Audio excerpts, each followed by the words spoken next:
a todos, bem-vindos a mais uma edição do Consultório Aberto, este programa do Grupo Mais Guimarães, em que falamos sobre saúde mental em tempo de pandemia.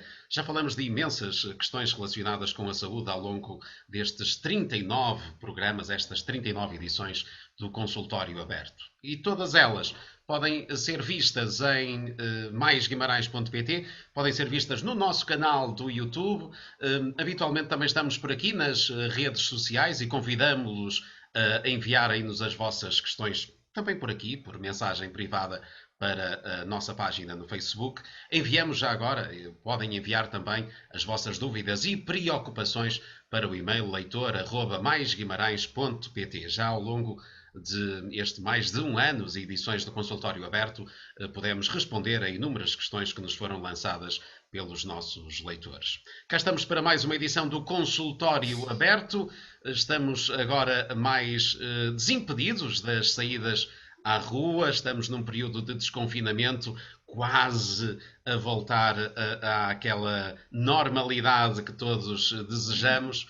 E hoje vamos falar de uma questão muito particular e muito preocupante que tem a ver com as adições, os fenómenos aditivos que poderão ter acontecido ao longo desta pandemia da Covid-19 ou poderão estar agora mais vincados, e é sobre isso que falaremos nesta edição do Consultório Aberto. Como habitualmente, temos a doutora Emanuela Lopes, é psicóloga clínica e da saúde no Hospital Senhora da Oliveira, em Guimarães, e hoje também, a quem agradecemos a presença e o facto de estar connosco, a doutora Graça Vilar, é psiquiatra e diretora dos serviços da Direção de Serviços de Planeamento e Intervenção do SICAD. O SICAD, que é o Serviço de Intervenção nos Comportamentos Aditivos e nas Dependências. Começamos por Emanuela Lopes, para fazer um ponto de situação do momento em que nós nos encontramos. Emanuela Lopes, em que ponto estamos desta pandemia da Covid-19, que ainda não passou, ao contrário do que uma saída às ruas nos possa, nesta altura, já fazer pensar? Olá, boa tarde, Eliseu, doutora Graça, obrigada por ter aceitado o nosso convite. Sim, eu acho que de facto nós estamos numa breve ponto da situação em relação às pessoas a regressar a umas saídas, a uma normalidade, esta palavra que já começa a cansar um bocadinho ao longo deste tempo todo de se falar, não é? Por muitas pessoas. Eu vejo alguns comportamentos, sobretudo aqui na nossa zona, preocupantes ainda. Acho que anda muito na gente na rua sem máscara, portanto há alguns comportamentos que nós fartámos-nos de apelar as pessoas continuarem com os comportamentos de proteção individual e a continuarmos por mais algum tempo ainda a investir em todas as recomendações que as autoridades de saúde e os nossos decisores nos apelam, que é extremamente importante, apesar de agora de facto se verificar um aumento do número de pessoas vacinadas. No entanto, eu acho que isto é fundamental falarmos um bocadinho sobre isso, porque de facto as pessoas já saem muito às ruas, as escolas funcionam em pleno, o comércio funciona relativamente em pleno, portanto eu acho que estas condicionantes têm que ser em conta para de facto, muito em breve, podermos estar a falar de uma era pós-Covid e não ainda estarmos a falar de uma era Covid. Por isso não quero mais, eu acho que me repito muitas vezes, mas é um apelo que eu sinto que é preciso fazer, porque o comportamento individual de cada um de nós acho que é a variável que mais faz a diferença, ou que neste momento mais pode fazer a diferença no combate a esta pandemia. Temos que continuar a manter alguns cuidados. Muito obrigado, doutora Graça Vilar, por ter aceito o convite para estar connosco nesta edição do Consultório Aberto. A primeira questão que vou mesmo colocar-lhe, para que quem lá em casa saiba de que estamos a falar, vou perguntar-lhe o que faz, o que é e que trabalho desenvolve o SICAD, este Serviço de Intervenção nos Comportamentos Aditivos e nas Dependências. Creio que é um bom ponto de partida percebermos claramente aquilo que serviço prestam à população no SICAD. Muito bem. Então, também boa tarde a todos e a todas, à doutora Emanuela e a Emílio, que teve a amabilidade também de convidar. Tenho imenso gosto em estar convosco, em ir partilhar o saber e todas as experiências que nós aqui no SICAD, como pergunta, que é um serviço que corresponde a uma direção-geral e que tem a responsabilidade de definir as políticas na área dos comportamentos aditivos e das dependências. Portanto, digamos que nós aqui somos, de alguma forma, o serviço que vai delinear e que pensa e que estrutura as políticas para depois se poder desenvolver nas unidades que existem na proximidade e na comunidade, nomeadamente as equipas de tratamento que pertencem aos centros de resposta integradas das DICATs. Por um lado há o CICAT, que é um serviço da Administração Central e que define as políticas, não só as políticas, como também tem a responsabilidade de definir as normas de orientação clínica, as recomendações técnicas, as intervenções depois que vão ser operacionalizadas pelas referidas ditas de equipas de tratamento, que pertencem e que estão integradas nas ARS, portanto, nas Administrações Regionais de Saúde, que têm uma unidade específica para esta temática, que são as DICATs, que são as Divisões de Intervenção em Comportamentos Aditivos e Dependências. Portanto, atualmente os serviços, digamos que estão um pouco fragmentados, porque quem define as políticas está separado, portanto o CICAT está separado das estruturas, dos serviços que operacionalizam essas mesmas políticas. E são esses serviços que estão na proximidade do cidadão, são esses serviços que prestam os cuidados ao cidadão, não é? Através das suas equipas de tratamento e não só, uma série de serviços que prestam, mas esses serviços estão inseridos nas administrações regionais de saúde. E quando nós falamos de dependências, quando nós falamos de aditivos, estamos concretamente a falar de quê? Ora bem, quando estamos a falar, há vários conceitos em que habitualmente nós depois temos muita tendência em, digamos, em os agregar e muitas das vezes até pensamos que estamos a falar sempre da mesma coisa. Quando estamos a falar de alguma coisa em termos de comportamento, os comportamentos aditivos, isto é, são comportamentos que de alguma forma exigem sempre, por um lado, a repetição, portanto, nenhuma das pessoas pode de alguma forma ficar com esta problemática ou vir a sofrer desta problemática se não tiver a repetição do seu comportamento, quer seja, por exemplo, a consumir substâncias, e que substâncias são essas? Têm que ser substâncias psicoativas, isto é, são substâncias que atuam no nosso sistema nervoso, que vão causar modificação do nosso sistema nervoso, que vão interferir em determinadas zonas muito específicas. Por um lado, dão-nos prazer, não é? Há sempre este aspecto extremamente importante ligado aos comportamentos aditivos, é que quando alguém tem algum comportamento ou consome substâncias, nunca pensa que poderá um dia vir a ter problemas em relação a esse consumo, como é evidente, todas as pessoas que fazem consumo de substâncias nunca pensam na vida que podem se tornar dependentes, assim como também os comportamentos sem substâncias, poderemos depois já também ir falar que é um jogo. Portanto, não há substâncias, mas é também um comportamento que exige repetição. Não é? E portanto é essa repetição, que já vamos ver depois as características específicas para cada uma das situações, que vai causar alterações muito específicas também elas no nosso sistema nervoso central, claro que não só tem a ver com as alterações que causam no nosso sistema nervoso central, mas também com a ambiência, portanto com o contexto em que vivemos, o ambiente, com a existência dos outros, com a nossa própria existência, a nossa vivência, as nossas características da personalidade, as pessoas com quem nos relacionamos, que cuidaram de nós e que permitiram um determinado desenvolvimento e que permitiram ser, de alguma forma, como nós somos e como nos estruturamos, e portanto é nesse processo que exige tempo, habitualmente deve haver sempre um tempo significativo, que é depois também variável no que diz respeito, por exemplo, às substâncias, vai variar porque depois também tem a ver com a capacidade que essas mesmas substâncias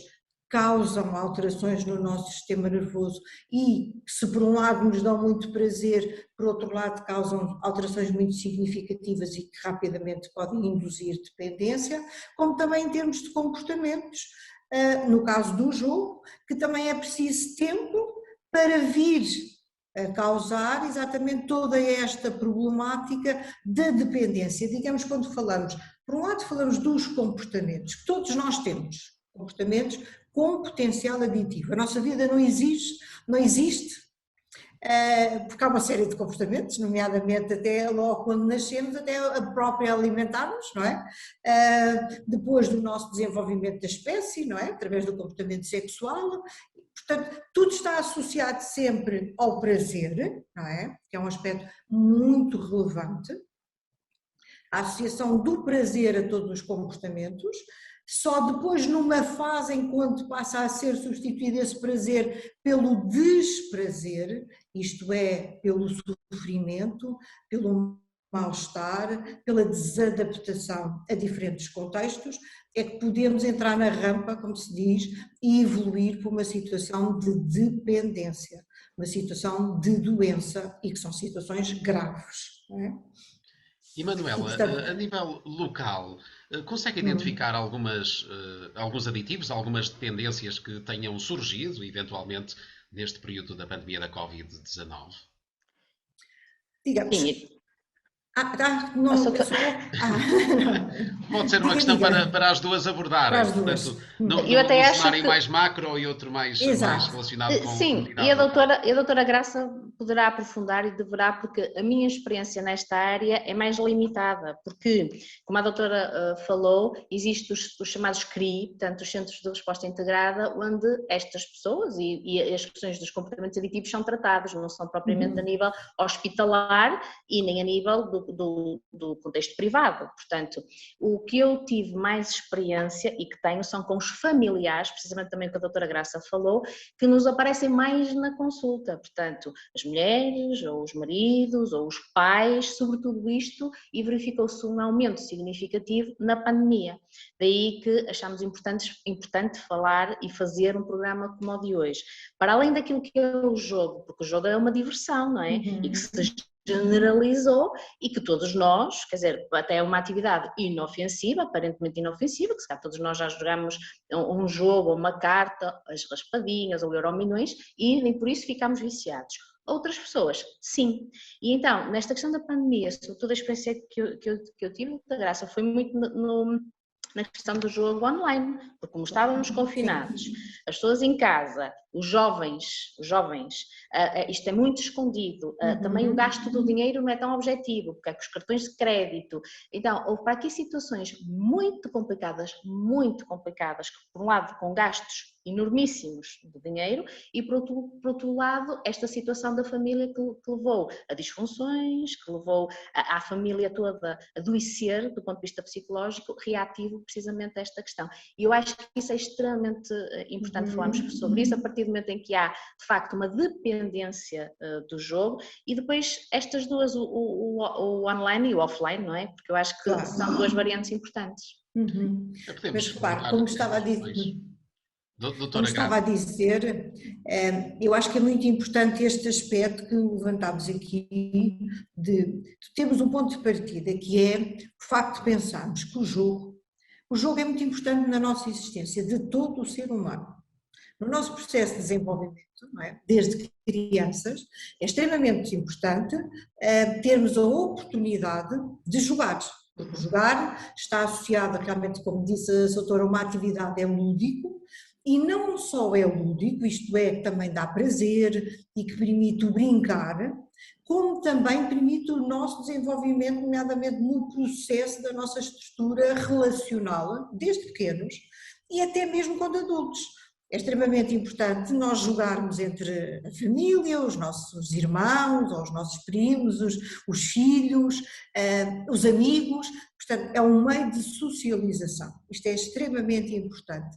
Depois, pela própria estrutura do que é um jogo. Ao contrário do encontro que as pessoas podem ter, por exemplo, no consumo com uma substância, em que a substância por si só é ela que vai ter o efeito no organismo, digamos que o jogo tem características completamente distintas na forma da relação que uma pessoa estabelece com o jogo, porque é a pessoa que de alguma forma se dispõe naquela atividade, uma atividade que também se pressupõe sempre num processo inicial de dar muito prazer, cá está, mesmo os jovens, ou porque têm conhecimento através de um outro amigo, ou até mesmo os adultos, porque há regras para os jovens ter acesso a estes jogos, não é? Jogos a dinheiro, há regras, e portanto, e não são eles a preocupação no que diz respeito, quando estava a doutora a falar em relação à utilização dos cartões, isto é um aspecto também extremamente importante, mas a relação com o jogo, não é? Que é ainda por cima, digamos que a pessoa permite achar que tem poder sobre a situação, ao contrário de com uma relação de uma substância, em que é um produto, é uma coisa externa, que vai alterar o nosso organismo. Com o jogo, em que ainda que o jogo esteja, nomeadamente nestas caixinhas maravilhosas que nós temos, que é o computador e que podemos aceder facilmente, não é? De alguma forma, na medida em que estamos fora, não é? Nós, todo o corpo está fora, achamos de alguma forma também que podemos controlar melhor, não é? Nomeadamente, nem que seja, idilicamente a pensarmos que temos a capacidade de desligar.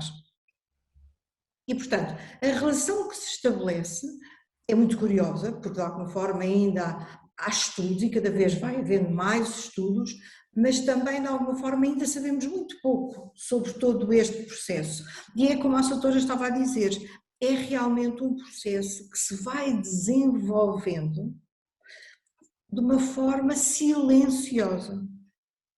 O estabelecimento desta dependência, que digamos que é um processo muito mais avançado, vai acontecendo de uma forma silenciosa, exatamente pela falsa aparência que dá de que as pessoas têm sempre a situação controlada, não é? Porque pensam sempre, bem, quer dizer, eu posso controlar esta situação, nem que seja idilicamente e falaciosamente, portanto enganosamente, a acharem que podem, nomeadamente, carregar no botãozinho e desligar, o que não é de todo assim. E por isso, como a doutora disse, é realmente o desenvolvimento de uma dependência escondida, uma dependência silenciosa. E que muito mais tarde é que as pessoas percebem que estão nesta situação. Recentemente saíram vários estudos que apontam uma dependência, por exemplo, das redes sociais, das pessoas estarem constantemente ligadas e nem se aperceberem do tempo que estão ligados nas redes sociais, a olhar para o telemóvel e ficam ansiosas se não há movimentação, por exemplo, à volta das publicações que vão fazendo. Isto é uma das maiores dependências, direi eu, nesta altura, e que provavelmente o SICAP estará atento e estará a trabalhar. Claro, e não há dúvida que é uma grande preocupação que nós temos, não é? Atualmente, nós todos os profissionais que estão nesta área, que desenvolvem a sua atividade, temos esta grande preocupação, porque nos tempos atuais as coisas estão a modificar-se a uma velocidade brutal, não é? E estão a acontecer da forma como aconteceu esta situação da pandemia, que era uma coisa perfeitamente impensável em todos nós, não é? Era uma coisa só da história, que nós sabíamos, que era uma coisa tão distante, e que ia distante, e quando fomos confrontados com ela, achámos que era completamente impensável termos que viver a quantidade de meses que já estamos a viver e que tivemos em confinamento sem sair, achámos que era uma coisa completamente impensável sermos capazes de o fazer. E reparem, como a designação o diz, é uma pandemia, portanto é a nível mundial, isto não é só na nossa casinha Portugal pequenino que fizemos, não, foi o mundo parou, não é? Ou não parou, mas modificou-se. É como também todo este processo da forma como nós nos relacionamos agora com estas novas tecnologias, porque não há dúvida que nós passamos a ter e temos obrigatoriamente que estabelecer relações diferentes, as gerações mais novas já estavam a construir relações diferentes, porque eles desde novos tiveram essa oportunidade de ir construir as suas relações emocionais, relações afetivas, também através destes processos de comunicação. E quando confrontados, por exemplo, a situação dos jovens, quando confrontados com o facto de terem que estar confinados, de terem que se afastar dos seus pares, de não poderem estabelecer as relações que tinham com os seus amigos e que tantas vezes os adultos diziam, mas eles agora só comunicam através dos telemóveis, estão sempre agarrados aos telemóveis. E quem está próximo de jovens, eles também, durante todo este processo, é evidente que potenciaram muito mais a sua ligação a estes meios de comunicação, mas não deixaram de se queixar que tinham saudade de estar com os amigos, não é? Todos nós ouvimos que eles tinham imensa vontade em estar com os amigos, em poder ser abraçados, em poderem brincar, em poderem contactar-se, não é? E portanto todo este aspecto que nós adultos até pensavam que eles não ligavam tanto, ao físico, ao presencial, também não é verdade, não é? Portanto, acontece é que com eles, devido ao facto de todo o seu processo de desenvolvimento, já estavam mais próximos destes meios de comunicação. Claramente que agora, confinados em casa, intensificaram, porque era a forma que tinham mais necessidade de comunicar, como é evidente, não é? E, portanto, este processo, e como há bocado se estava a falar, estar tantas horas ligado, é evidente que tem repercussões e que já há estudos de que se identificam, nomeadamente, por exemplo, as alterações no que diz respeito ao peso, não é?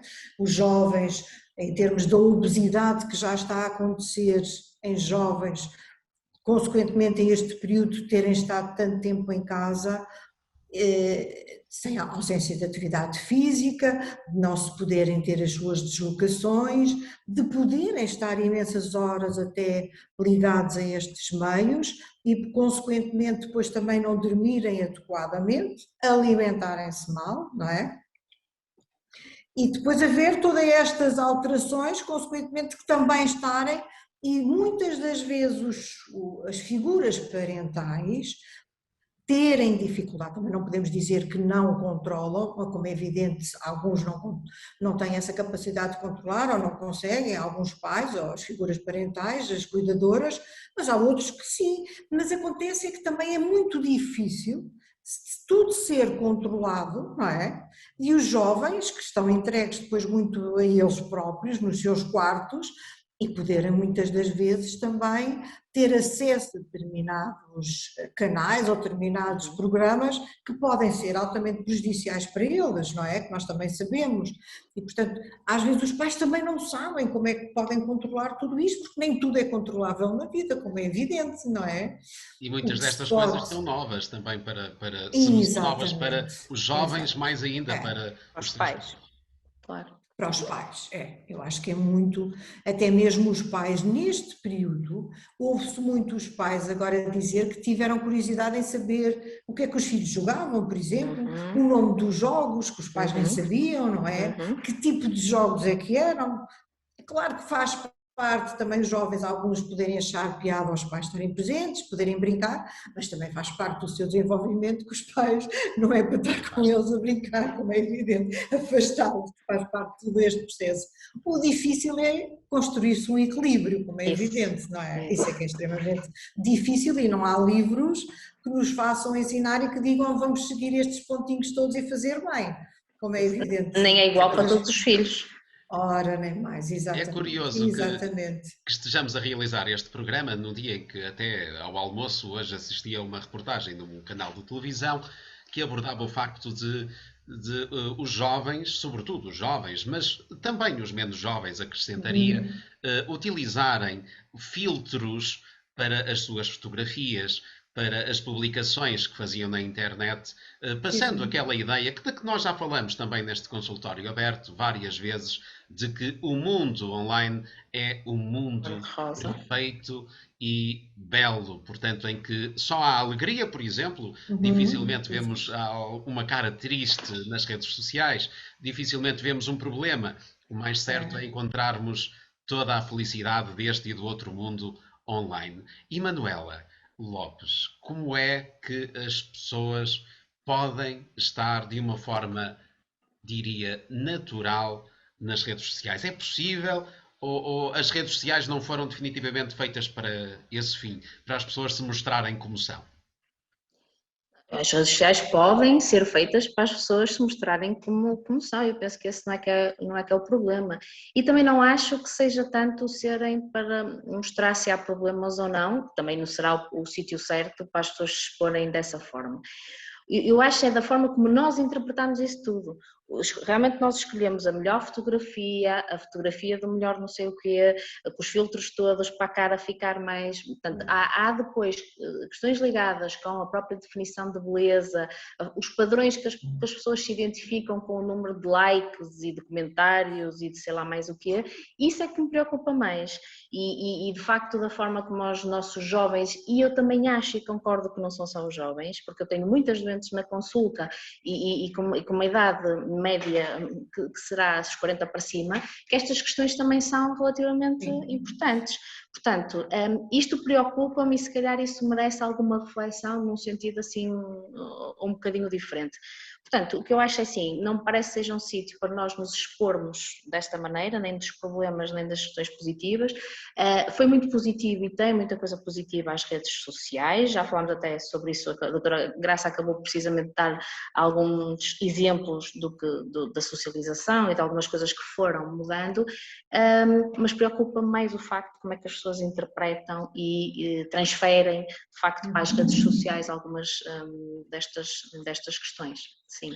E temos aqui alguns perigos também associados, voltando aos jogos. No outro dia, por exemplo, eu tenho um filho com 7 anos que jogava num dos jogos e estava a jogar online com outras pessoas que interagiam com ele, que lhe colocavam questões. E ele, tendo a idade que tem, sentiu-se tentado a responder, dando algumas informações acerca da sua família. Doutora Graça Vilar, há uma preocupação também com isto, com esta ligação ao mundo que pode trazer aqui alguns problemas associados. Claro, e realmente estes meios tão maravilhosos que agora existem, de nós comunicarmos, que não deixa de ser extremamente fascinante, não é? Como, por exemplo, a facilidade de nós estamos relativamente afastados fisicamente, mas podemos estar aqui, neste momento, aqui a conversar. Isto é uma coisa fantástica, não é? Como também noutra parte qualquer do mundo, e nós fazemos isto quase todos os dias, contactar com outras pessoas que estão muito longe de nós. E este aspecto é de um valor tão imenso, não é? Que também automaticamente nos coloca em situações também, tudo o que é, digamos assim, muito bom, tem sempre o reverso da medalha e poder nos colocar sempre em situações da maior vulnerabilidade.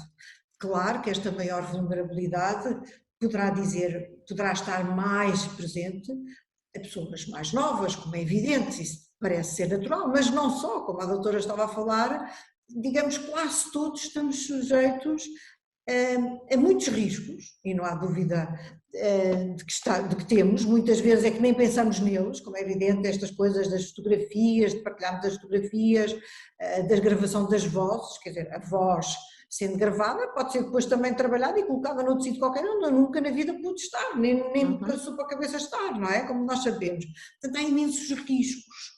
Agora, o que é que nós podemos também fazer e adaptar a nossa realidade, porque a realidade é esta, vai ser cada vez mais esta, em muitas mais coisas que nós nem sonhamos o que ainda está para vir, como é evidente, o mundo vai ser altamente desafiante, e eu estou convencida que isto vai ser uma coisa fantástica, mas também, consequentemente, nós vamos ter que também desenvolver capacidades, competências, estratégias, para lidar exatamente com esta parte tão enganosa que é e como há bocado também estávamos a falar, de que temos que ser todos bonitos e bonitas, jovens, como se não tivéssemos um processo natural de evolução, quer dizer, não é, como é evidente, não podemos ser, temos que avançar no tempo, e isto é altamente também exigente, não é? No outro dia, eu por acaso estava a falar com um colega de curso que está na área da cirurgia plástica, e pelo facto de agora nos vermos como nunca nos tínhamos visto, não é? Nós víamos-nos todos os dias ao espelho, os que viam, que se calhar nem todos se veem, mas nunca nos pensámos em ver uma série de coisas que agora vemos quando estamos aqui a olhar para nós, não é? E a necessidade que achamos de múltiplas coisas serem corrigidas. E que as pessoas já estão a fazer cirurgias, a corrigirem-se, a esticarem-se, a encolherem-se, a não sei o quê. Como se isto não fosse possível, todo este processo, não é? Não aceitarmos, e que se calhar antes havia pessoas que nem nunca tinham pensado nisso, e quase que agora parece que todas as pessoas têm que ser novas, não é? Sem rugas, sem o processo da passagem da marca do tempo. Claro que nos temos que cuidar, se pudermos cada vez mais cuidamos, mas não podemos modificar, quer dizer, a evolução da espécie é um disparate, acho eu, quer dizer, isso é o meu entendimento, como é evidente, mas é altamente exigente. Então, nos jovens, todos eles têm que obedecer a determinados padrões, não é? E isto é extremamente cruel para eles também. Aí estaremos a falar da parte dolorosa da dependência, que é esse olhar ao espelho, olhar para o telemóvel e não se conseguir gostar daquilo que se vê, não se aceitar aquilo que lá está. Mas também nos jogos também é um bocadinho isso, porque a própria acessibilidade aos jogos é uma coisa super, super, super simples, não é? E mesmo com as tecnologias que estamos a falar, portanto, acaba por ser um fator de risco, não é, doutora Graça? A questão da acessibilidade, a questão até da diversidade de jogos, e mesmo eu não é que essa hora esteja muito tempo acordada, como me levanto muito cedo, mas de facto reparei que a partir de determinada hora, na nossa televisão, começa a publicidade aos jogos online, portanto, não é? Dos casinos e coisas assim. Portanto, isto também é um fator de risco muito grande, nos sentimos tentados, não é? E acaba por ser estes fatores estruturais que se calhar também é importante, se calhar, falarmos assim sobre... Há outros fatores de risco, não é? Claro, e repare, o facto de nós podermos estar isolados, a ter esta acessibilidade, como diz, é facílimo, não é? E nós não temos que nos deslocar, eu não tenho que ir procurar onde é que há um sítio para ir jogar, não. Eu não tenho que sair do meu cantinho, não é, em casa, e rapidamente eu procuro e acedo. Porque ainda por cima a informação que há sobre os jogos é um manancial brutal. Eu não só tenho acesso fácil, como também o que está disponível e que é oferecido é altamente atraente, não é? É realmente muito, muito lúdico, porque tem esse aspecto de muito agradável, não é nada que seja uma coisa feia, não é nada que tenha cores escuras, que seja qualquer coisa que a pessoa, não, isto eu não gosto mudo, não, pelo contrário, portanto a pessoa... Porque isto é tudo preparado, como é evidente, quer dizer, como é evidente, os jogos assim são montados e, portanto, tem esta parte extremamente atrativa, não é? Porque é de muito fácil acesso, altamente disponível, acessível, barato, ao contrário do que se tem que despender em termos de jogos no físico, no territorial, o jogo online é mais barato e, portanto, mais facilmente a pessoa pode fazer a sua utilização e achar que o saldo que tem vai ser elástico, não é? Porque aquilo vai aumentar, não é? Nomeadamente também, e, portanto, tudo isto tem uma vertente altamente desafiante, muito interessante também, mas também, por outro lado, toda ela muito assustadora. E mas mais lá está, uma vez... nem toda a gente, mas eu acho que isso é importante, doutora, mas lá está, nem toda a gente fica viciada no jogo. Não, portanto, há aqui outros fatores, não é? Claro. Ou seja, nós somos confrontados com esse estímulo, mas depois há aqui umas diferenças entre o nós controlarmos, seja o impulso, ou seja, percebermos, não passarmos ao outro lado, e outras pessoas que não têm essa noção, porque normalmente as pessoas não têm a noção, não é? E primeiro que identifiquem que há um problema, também é um problema, e é num contínuo, mas isso acho que também é importante, não é? Precisamente pelo que está a dizer. E isso também é realmente mesmo muito relevante. Não ficamos todos, nem podemos algum dia nós todos ficar dependentes.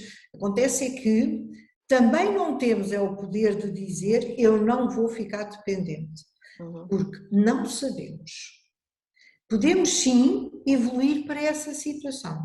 A existência do facto de termos estes comportamentos, que, como eu já disse logo no início, eles têm que ser repetidos, continuados, não é?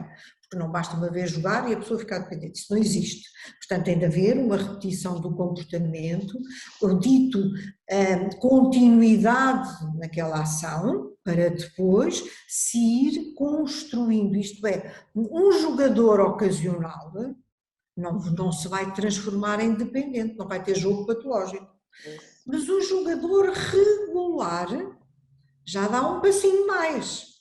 Já não é só o de vez em quando, passou a ser regular, começou a repetir o seu comportamento. E ao se repetir, isto tem uma grande desvantagem, porque também o próprio jogo vai começar a criar desafios. Tem a ver depois com a personalidade de cada um de nós, não é? Eu provavelmente irei ganhar algumas das vezes, que é extremamente fascinante. É ótimo, isto ali dá-me um prazer brutal. Em que ponto é que as pessoas percebem que já estão a ultrapassar aquilo que seria desejável e poder entrar no campo do desajustado? Quando uma pessoa percebe isso, já passou há muito tempo esse ponto. É o grande problema. Quando a situação, nomeadamente em relação ao jogo, não é? Em que quase todas as pessoas iniciam aquilo, o processo de forma recreativa, como estávamos a falar, não é? O jogo ocasional. Depois passa a regular. E do regular para o chamado jogo com problemas, para o jogo problemático, é muito rápido. Porque todo este processo é realmente encantador, não é? A pessoa joga para ganhar, que vai alimentando um processo que tem a ver também com as características de cada um de nós, e que se calhar alguns de nós precisa de receber isto desta forma, porque muitas das vezes também não tem outra forma se não receber este bem-estar, pois tem a ver também com a forma como lidamos com o prazer, como nos relacionamos na vida. Se calhar alguns de nós terá formas de receber prazer de uma variedade de áreas, de muitas áreas muito diferentes, e outros não. E portanto, se começa a receber daquela área, nomeadamente da relação com o jogo, se começamos a convencer que temos algum poder, não é? Uma fantasia, que isto são crenças, são as chamadas distorções cognitivas, que é assim um palavrão que existe, que é quando, de alguma forma, nós começamos a criar quase que desculpas para, nomeadamente, para as perdas, quando perco, foi um dia de azar. Foi quase. Foi quase, quase lá. Mesmo quase. Faltaram 3 números e uma estrela. Exatamente. Só 3 números e uma estrela. Sim. Porque eu fiz uma coisa errada, eu hoje pus o lenço cinzento. Porque se eu tivesse posto, por exemplo, o lenço cor-de-rosa, isto não tinha acontecido. Portanto, eu vou ter que jogar outra vez e vou pôr o outro lenço, porque aquele lenço, se calhar, ou um cascola, ou seja o que for, a última vez eu ganhei. E começamos com estas coisas que parecem patéticas, que não são. Somos nós, todos nós temos estas coisas, uns mais do que outros, não é? Uns mais supersticiosos, mas todos nós temos esta capacidade de passar a ter a distorção cognitiva das coisas, porque temos para variedíssimas coisas da nossa vida, não é? E Manuela Lopes, temos falado aqui do indivíduo em si. O indivíduo que vive numa família. Portanto, imagino que os membros do agregado possam perceber alguns destes comportamentos e ter aqui um papel também importante no controle dos comportamentos das pessoas, quando estão a entrar neste caminho. Com certeza, e sabemos que até o tratamento tem que passar também obrigatoriamente por aí, porque há de facto os problemas associados, e essa é alguma da experiência que eu tenho nesta área, como disse, não é francamente pouca, não é a minha área de intervenção, mas aquilo que eu tenho são de facto as famílias que nos chegam primeiro, com questões muito depressivas, com uma angústia muito associada ao problema, porque têm a mulher ou o marido que gastam o dinheiro todo, que não chega ao dinheiro, que desaparece coisas em casa, que vão às contas poupança, portanto, situações às vezes dramáticas, que é por aí que despoleta o problema, porque o jogo é uma situação legal, não é um consumo de uma droga que eu tenho que ir procurar nem sei onde, não é? As pessoas dizem muito isso, porque para procurar uma droga, como o álcool, não é? O álcool também vou ao supermercado e posso trazer o carrinho cheio de bebidas que me é permitido. Pronto, as drogas não é assim, que uma substância legal, ilícita, portanto temos que ir à procura. O jogo, eu vou a um quiosque e compro raspadinhas, eu ligo o meu telefone e posso jogar online até na sala de espera do hospital e é perfeitamente tranquilo.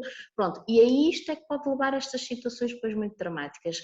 E tanto os problemas psicológicos que podem existir na pessoa e os problemas psicológicos na família, isto tudo, de facto, são os problemas que estão muito associados. Senão não é, nunca, não sei, mas é curioso, também nunca percebo. Mas Nunca é estas aconteceu. coisas Pois é é isso. que acontece. E ela Não, mas a situação com os familiares, nomeadamente o problema da violência interpessoal, é um aspecto que também não se pode ser descurado, não Não, e é é? muito importante, muitas vezes é mesmo por aí, não é? Afastam-se dos filhos, ficam muito mais centrados neles próprios, uma irritabilidade sempre muito latente, não é? Baixa tolerância à frustração, é verdade, sim senhor, uma das grandes queixas que nos referem.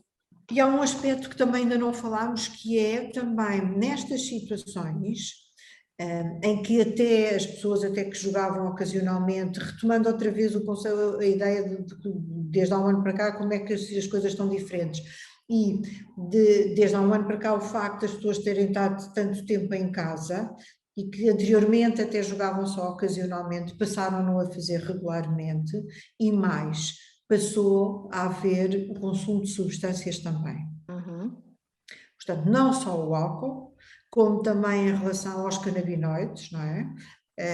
O tabaco também passou a estar sempre presente, e os canabinoides, as pessoas passaram também, porque estamos, mais uma vez, que estamos a falar do mesmo, é a reserva que a pessoa tem de estar no seu espaço em que é um espaço privado, em que a pessoa se sente mais à vontade para consumir as substâncias, não é? Nomeadamente o álcool, como a doutora falou, que vai-se ao supermercado e pode-se trazer os carros que se tiver para ir o dinheiro para pagar, desde que se tenha dinheiro para pagar, traz o que quiser, em quantidades de álcool, de bebidas alcoólicas. O acesso às substâncias, claro que teve dificultado pelas restrições na mobilidade que houve, como é natural, mas de qualquer forma as pessoas acabam por poder adquirir, e também o tabaco. Portanto, as pessoas durante este processo passaram a jogar mais, que não jogavam, eram jogadores ocasionais. Há um número significativo que passou a ser jogador regular. Entre estes, com toda a certeza que se desenvolverão situações problemáticas e, concomitantemente, o consumo de substâncias. Que ainda agrava tudo. Ora, nem mais. As situações depois familiares, em que a família depois passou a também estar com os filhos, então se são pequenitos, as coisas em casa, a dinâmica foi toda ela alterada. As exigências entre as pessoas de estarem muitas horas juntos, muitas das vezes com espaços relativamente pequenos, e portanto tudo isto servia para ser um gatilho para a conflitualidade, não é? Para as pessoas estarem em situações de violência, e por isso é que a violência interpessoal, a violência doméstica aumentou também significativamente, não é? Durante este período, como é natural, não é? Nem mais. E nós na altura fizemos um programa sobre isso ainda no tempo de confinamento, e nessa altura ainda estávamos nas suposições, e falámos com uma colega que trabalha mesmo na APAV, portanto era expectável de facto que aumentasse, e agora já com os estudos que foram feitos e com os pedidos de ajuda, de facto aumentou significativamente, e com muitos problemas associados ao consumo de álcool em casa, que potenciou ainda mais todas estas questões. Doutora, e a nível dos tratamentos? Porque aí, de facto, a minha experiência ainda é menor. Nos tratamentos da adição ao jogo, o que é recomendado? Por exemplo, alguém que tenha um familiar ou até a própria pessoa numa situação destas, o que é que deve fazer?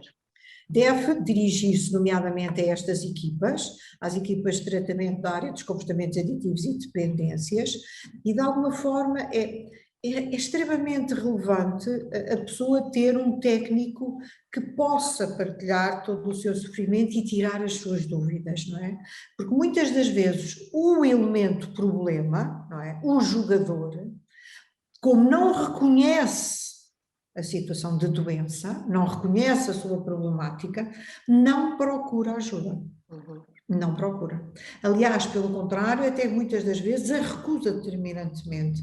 E, portanto, são os familiares, é a mulher, ou a mãe, ou um pai, ou um irmão que vai pedir ajuda, no sentido também de pedir orientação, como fazer, não é? Porque, repara, aquela situação que há bocado falámos, de as pessoas terem um cartão de crédito. O cartão de crédito tem limites, não é? E, portanto, quando esse limite é ultrapassado, a pessoa acha sempre que há uma coisa milagrosa qualquer de se arranjar forma do cartão ser elástico, e os cartões não são elásticos. Mas é um motivo de grande conflitualidade familiar. E algumas das vezes o que se recomenda é exatamente ser um familiar, um responsável pela gestão do dito cartão.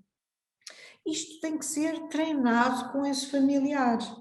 E com a concordância da pessoa que na situação que já possa aceitar a sua problemática. Mas isto tudo tem que ser treinado. Depois também em termos de como gerir todo este processo de uma pessoa estar em casa, neste caso as pessoas estavam em casa ou futuramente poderem não estar, mas como fazer, não é? Porque depois também é natural os familiares terem aquele sentimento, como é em relação também com o consumo de substâncias psicoativas, é a mesma coisa, de que aquela pessoa tem um mau feitio, a pessoa é que é responsável pela situação em que está, portanto tem mau caráter e portanto é má pessoa e portanto estamos nesta situação porque a responsabilidade é do outro e sabemos nós que toda a dinâmica que existe, a dinâmica familiar, as coisas também não são assim lineares e portanto estas pessoas precisam sempre de bastante apoio e depois, a ser possível trazer o elemento com o problema, digamos que em termos das orientações terapêuticas, se possível, algumas das vezes temos que ver se há comorbilidade associada, nomeadamente comorbilidade psiquiátrica, e algumas das vezes há, como também a doutora sabe, há uma grande... em situações de maior de comorbilidade psiquiátrica, a maior prevalência são as patologias do foro depressivo e ansioso, não é? As depressões, a ansiedade, e se a pessoa aceita ser medicada, haver uma abordagem psicofarmacológica, mas não pode ser só uma abordagem pode levar o medicamento e a pessoa não ser acompanhada, porque, como sabe, a situação é tão complexa que habitualmente exigem equipas multidisciplinares na sua envolvência para poder acompanhar a pessoa com este problema. Também está recomendada uma abordagem de terapias cognitivo-comportamentais, que é o que tem em termos de permitir maior adesão ao tratamento, são abordagens cognitivo-comportamentais, e em situações em que possa haver uma conflitualidade grave, a necessidade da pessoa ser afastada do seu ambiente comum em que está inserida por múltiplas razões, nomeadamente até para se afastar de alguma ligação à criminalidade, porque, como já falámos, algumas das vezes chegam a situações extremas. O internamento numa comunidade terapêutica também pode surgir como uma indicação. Mesmo a curto prazo, não é? Mesmo a curto prazo. Mesmo a curto prazo. Nós já temos comunidades terapêuticas que vão estando a delinear estes programas para abordar esta problemática no nosso país, felizmente, e, portanto, em situações de grande complexidade, que não é possível resolver a pessoa só em acompanhamento ambulatório, e porque também pode haver simultaneamente o dito consumo de substâncias, tem indicação, então, poder ter indicação para uma intervenção numa comunidade terapêutica. Fazer um tratamento, por mais pequeno que seja, não é? Definido depois mediante as características do tratamento e mediante a comorbilidade que possa haver, ter indicação para uma permanência num tratamento de comunidade terapêutica. Que alguém com esta problemática, como é evidente, não é uma pessoa má, nem tem mau caráter, nem é de alguma forma para ter que esconder. É importante as pessoas saberem que há meios em que as pessoas podem recorrer, nomeadamente, por exemplo, as linhas telefónicas, não é? A linha 1414, portanto está ligada aqui ao CICAD, que podem telefonar, falar até dos problemas que podem ter, da conflitualidade, quer para os familiares quando estão a ser vítimas de toda esta conflitualidade, poderem ligar, porque também podem eles apresentar toda a sua situação, como também se podem deslocar às equipas de tratamento da área dos comportamentos aditivos e dependências, porque realmente é extremamente importante percebermos que os profissionais de saúde estão disponíveis, têm conhecimento, que acima de tudo não há lugar à estigmatização nem à discriminação e que de alguma forma há sempre a oportunidade, sempre a possibilidade de se poder construir e iniciar-se um processo de mudança. Portanto, quem esteja com uma situação de muitas dificuldades, com problemas graves em relação a esta situação, deve procurar um profissional de saúde, como eu digo, até nem que seja pelas linhas telefónicas, que é uma forma de iniciar um processo, ter alguém que ouça o problema que a pessoa está a ter, e todos os profissionais de saúde desta área estão totalmente disponíveis, são equipas multidisciplinares que poderão sempre iniciar um processo de mudança, de ajuda e de poder ajudar a resolver a situação. Doutora, deixa-me só fazer uma pergunta rápida em relação a isso. As pessoas podem se deslocar diretamente aos CRIs, são os antigos CATs, não é? Que muita gente ainda está com esta linguagem. Ou tem que ir ao médico de família? Não, podem se deslocar diretamente. Portanto, podem ir lá bater à porta, não é? Podem, sim. Agora, quer dizer, com a situação do Covid, é preferível as pessoas telefonarem primeiro, não é? Porque, como sabem, há restrições no acesso aos serviços. E, portanto, é importante as pessoas telefonarem. No caso de terem dúvidas, de se telefonarem para a linha vida, como é chamada a linha vida, ou a linha droga, ou a linha 1414, basta marcar 1414, também são orientados e é-lhes explicado, é-lhes dado no sítio onde estão qual é a unidade que está mais próxima para procurarem. Portanto, as pessoas vão ligando para a linha, tendo essa dúvida, olha, eu tenho este problema, aonde é que eu me devo dirigir? Eu encontro-me neste momento em Barcelos, em Guimarães, ou seja, Viana do Castelo, seja onde for, estou na zona norte, sul, seja o que for, e então os profissionais são profissionais diferenciados, especializados, têm acesso a poder consultar todas as unidades de tratamento mais próximas do local onde o cidadão está e dão-lhes a morada, e a pessoa, até algumas das vezes, pode-se fazer a ligação direta e tentar-se ver se há disponibilidade para marcação de consulta. Muito bem. É importante as pessoas terem esta noção de que podem fazê-lo e, além disso, também os familiares, os parentes, os amigos, outras pessoas que também estejam na proximidade de alguém com este problema, pode também fazer. Era importante desmistificar e simplificar este acesso a cuidados de que necessitam essas pessoas que entram neste processo de dependência. Claro. E só pode ser assim porque toda esta situação é tão problemática que, se houvesse obstáculos à acessibilidade, não é? E se as pessoas fossem discriminadas ou estigmatizadas e dificultado o seu acesso, era impossível, ninguém seria tratado, como é evidente, não é? E, portanto, esta situação a acontecer e as pessoas estarem perante uma situação, uma vivência traumática, porque são vivências traumáticas, depois chega-se a situações de um sofrimento muito grande, não é? As pessoas ficam a sofrer realmente, e é extremamente importante a pessoa perceber, claro que há dificuldades, nomeadamente às vezes dos familiares perceberem que é uma doença, porque uma dependência é uma doença. É difícil às vezes as pessoas perceberem, como é natural, não é? Também nós, profissionais de saúde, é o trabalho que temos que fazer a ajudar a lidar com esta situação, porque naturalmente todos dirão, está bem, mas o jogo não caiu do céu, a pessoa é que começou a jogar e a pessoa é que, digamos, que desenvolveu todo este processo. É o que nós vamos ouvindo ao longo da nossa vida sempre profissional, como é evidente. O mesmo se diz em relação às substâncias, que elas não caem do céu. É um facto, mas também nós todos vivemos com substâncias e vivemos com o jogo e vivemos com outras mais coisas que também nos podem causar problemas. E por tentamos isso... não ficar dependentes disso mesmo. Exatamente. Manuela Lopes, voltaremos na próxima semana, uma edição especial, a 40ª edição do Consultório Aberto, 40 edições a falar sobre saúde mental em tempo de pandemia, desta e de muitas outras questões que nós já abordamos no Consultório Aberto. Marcamos encontro para a próxima semana. Vem aí mais... Vamos continuar neste processo, diria eu, de desconfinamento e de regressarmos às ruas. Há algum conselho que a Emanuela queira deixar no final deste programa, desta edição? Só se for mesmo o fechar de um ciclo, como iniciei o programa, não é? Muito a reforçar a importância dos nossos comportamentos individuais, mesmo as pessoas vacinadas, também já falámos alguma vez sobre isso, não é?